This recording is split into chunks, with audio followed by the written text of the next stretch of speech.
Just kidding. Keep going. Come on.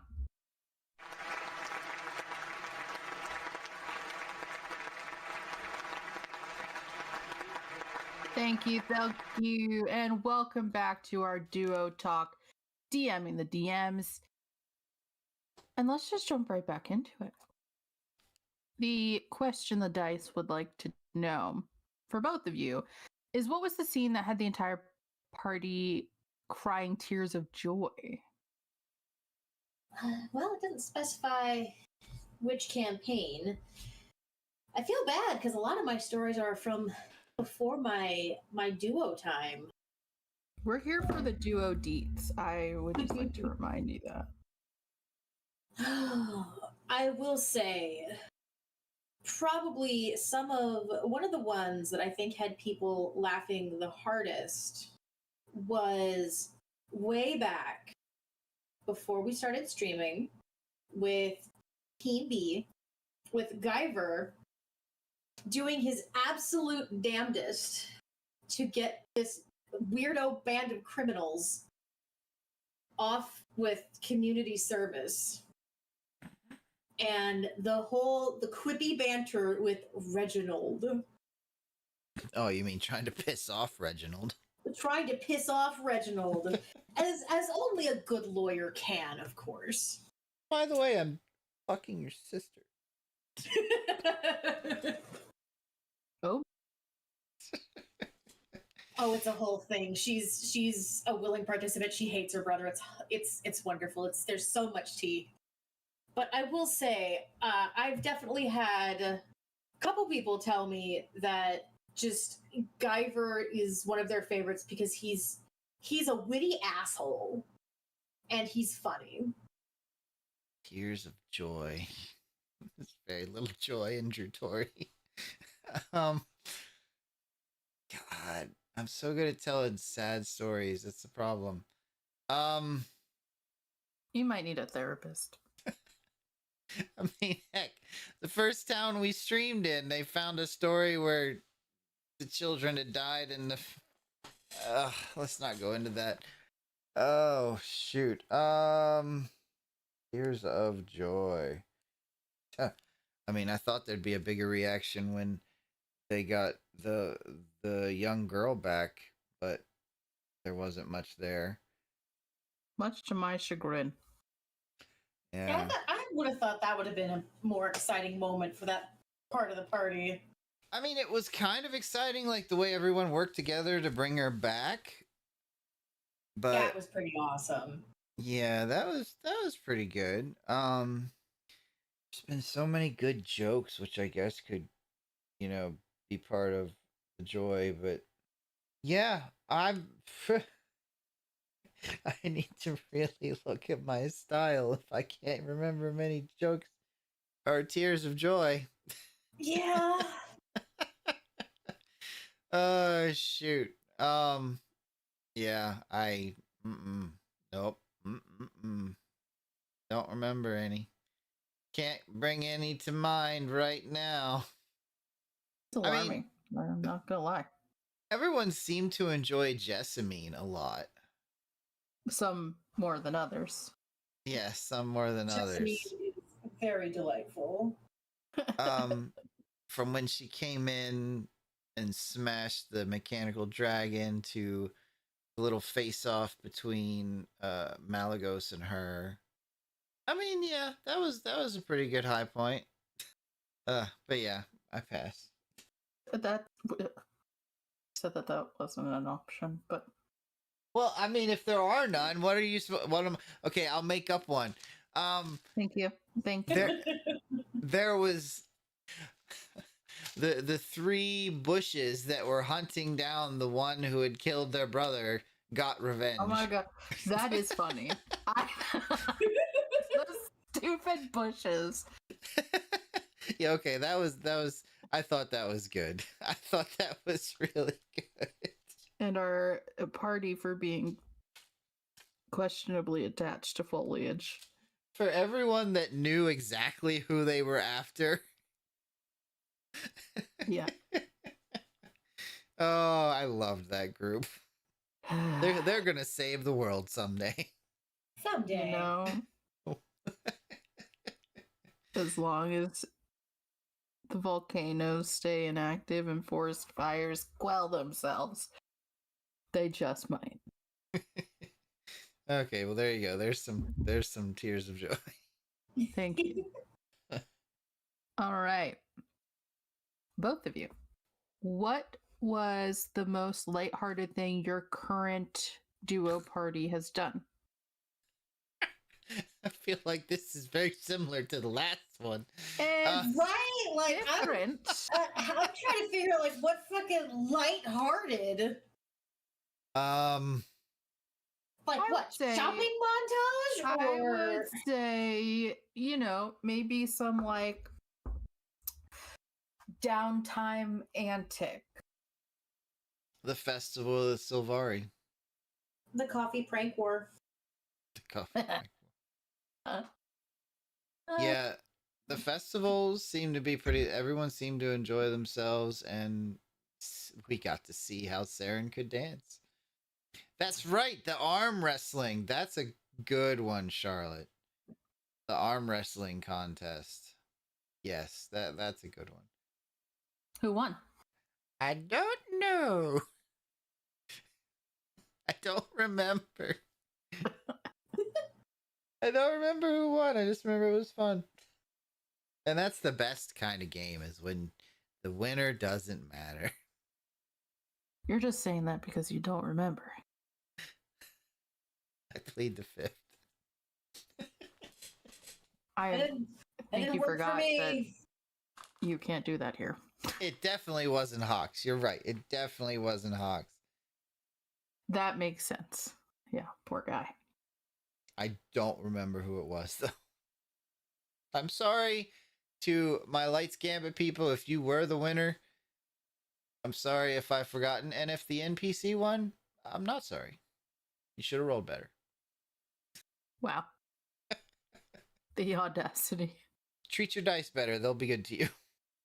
Take those dice out of the bag every once in a while. They like sunlight. Dice are social creatures. Make sure they're properly.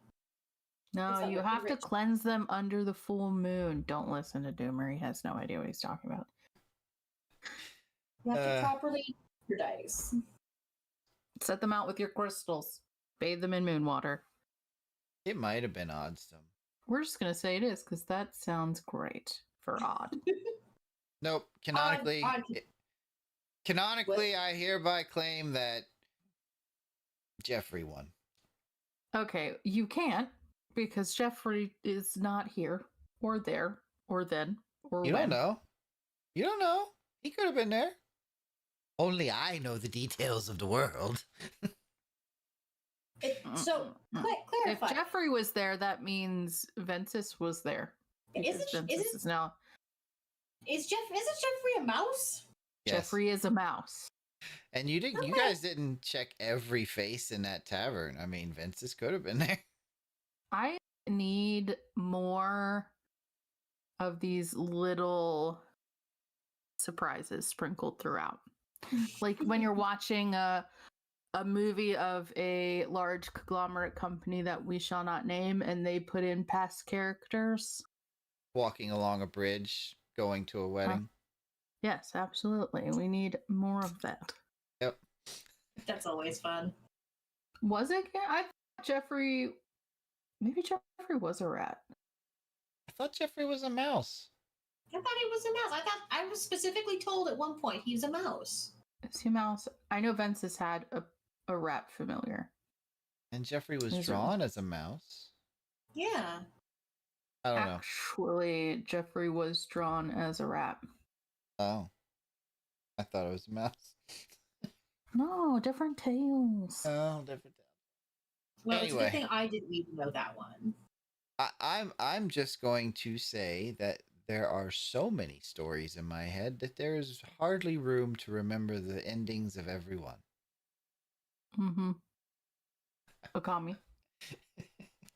I'm not gonna lie. I'm gonna need a refresher on the question.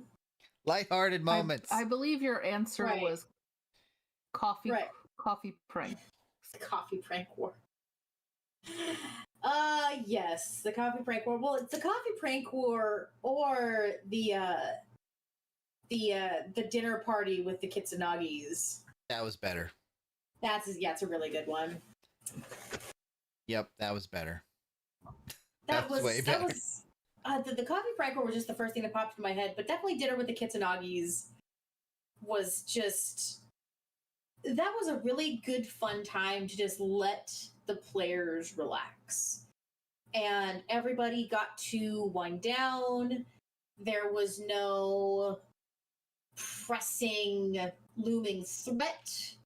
You guys got to meet some fun NPCs. You got to learn more about the world. You got to learn more about one of your party members. You got to meet Masaru's family. Part of it. I won't even say most of it because it's only part of it. Yeah, Only thing that was missing was a nice public bath. It's a bold assumption. Been great. They were there. You guys just didn't explore. We were on a mission. Yeah, we you were on a guys mission. were on a bit of a mission. You still had the chance to relax and rest, but it's a bold assumption that any respectable house like that wouldn't have at least one onsen. Ridiculous.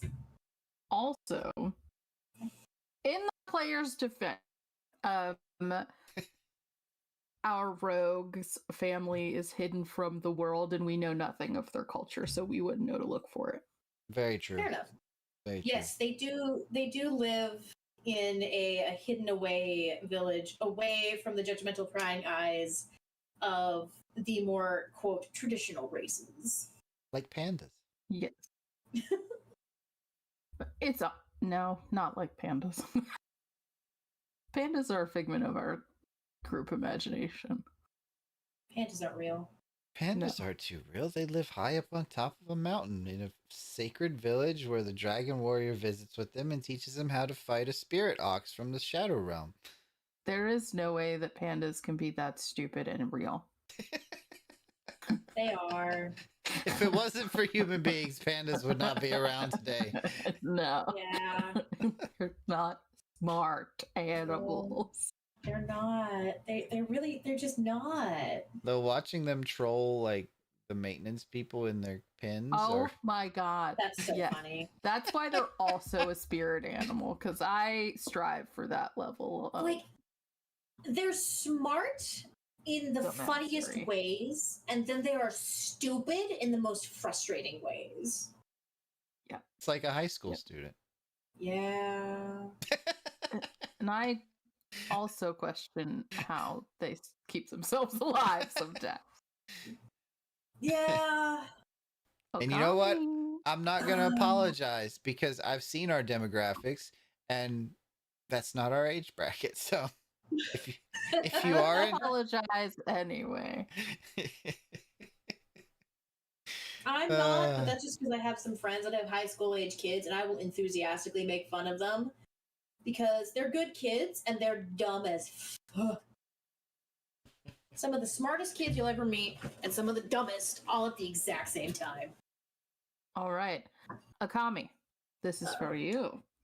Your group has an airship, and mechanics of this can be tricky but super fun. Do you wish it came into play more? It's a yes and no situation. A lot of D&D takes place on the ground. That's where you're going to find a lot of your world building. That's where you're going to find a lot of your adventure. And I have several things set up once they start exploring the skies more, but I wish that there was a better way for me to implement the airship other than you have this very convenient, gigantic floating city. What would you like to do with it? And use it as a fast gigantic floating cities. Drop it on a shark. If I can drop it on a shark and send your tech priest surfing. Paint it with bubble stuff and go into astral space. Yeah, I would love to play more with the airship stuff once that becomes more viable again. I would love to be able to implement that more again as more than just a convenient A to B transportation device that's faster than horses or a cart or just about anything other than actual teleportation. Mm-hmm. And I'm hoping soon, once things progress in a particular manner, or a non-particular manner, or just progress. Progress would be great. Then we will get to have more opportunities to yank our poor dear Captain Scratch from the happy confines of under the crust of the planet back into the sky where he has many fears. He has no business of being. If I was supposed to fly, Colonel Mac would have given me wings. Exactly. And yet, he's the captain. It's a baffling. That's because he was there situation. first. And he signed Yeah. the papers. He did. He signed the papers. He signed everyone up. You guys have so much paperwork you have to do. I will give this to you as a freebie. You have so much paperwork you have to do. Yep, he even Right. asked. How do we pick a captain? Well, you write captain next to their name. Pretty much. Okay. In that guy's defense, would have assumed at this point y'all already talked about it. Yep, that's what you tell the kobold with the crazy look in his eye. Hey, you're not the weirdest person those people have dealt with. Probably think not. you're You're the not first- even the weirdest person in our group. Very true. You think you're the first kobold with a crazy look in your eye to come through one of the largest mage halls in that area? Yeah, but at that time, Scratch was also putting on his dumb act, where he wasn't letting everybody see how smart he actually was. Yeah. And again, you follow the procedures, you just write captain next to it, because as far as he knew, you were the messenger. And then you were captain next to your name. He kind of went, shit. And then I bought a hat. That is a very nice hat. Yes, and that a hat a captain makes. Exactly. All right, Akami. You get another question. Is this payback? Because Doomy had to do 2 in a row. Yeah. The dice do what they want. What was your number one challenge as a streaming DM, and how would you suggest new DMs overcome this? Oh, easy. Getting over myself and recognizing that you're gonna screw up, and that's okay. You're gonna have problems. You're gonna be nervous, and that's totally fine. It is important, more than anything, it's important to rely on your team. There have been many a time I have come to Doomy and been like, I can't fucking do this. And he's basically sat me down and went, shut the fuck up. Yes, you can. And it's true, because you can do this. It's easy to look at any big streamer. It's easy to look at things like Critical Role, Dimension 20, anything like that, and think to yourself, this is how it should be. I'm not like this. And it's really easy to get yourself stuck into this whole world of, I'm not good enough. I'm not going to be good enough. They're not going to like me. Yes, they are. And even if they don't, that's okay. They will leave. Someone else will come along and someone will like you. Your friends are there to help support you. If they had problems with it, they would tell you. If they had issues, they would tell you. If they're not telling you, you probably don't have any issues. And if you do and they're not telling you, that's something y'all got to figure out yourselves. Communicate like adults. Listen to the support of your friends. Yeah. Listen to the support of your friends. Listen to the little voice in the back of your head that says you can't do this, and tell that voice to go stuff itself. Because, yes, you can. You're not doing it alone. You're not building the world alone. You're not building your community alone. You have your group. You have your friends. You have your favorite eldritch feline familiar, the angel and devil on your shoulder, going, hey, you want to come do a thing? Cool. I'm going to make sure you do this thing, whether you like it or not. Oh, you regret this decision? Too bad. Because 2 weeks later, you're not going to regret it. You're going to be so happy you did it. Aww. That spoiler alert, we love you. And we wouldn't let either of you fall. And We we go stick down- around for a reason. You know? We go down as a team. Yep. In a fiery whale. Or the You bloated drop a ship belly on of a frog.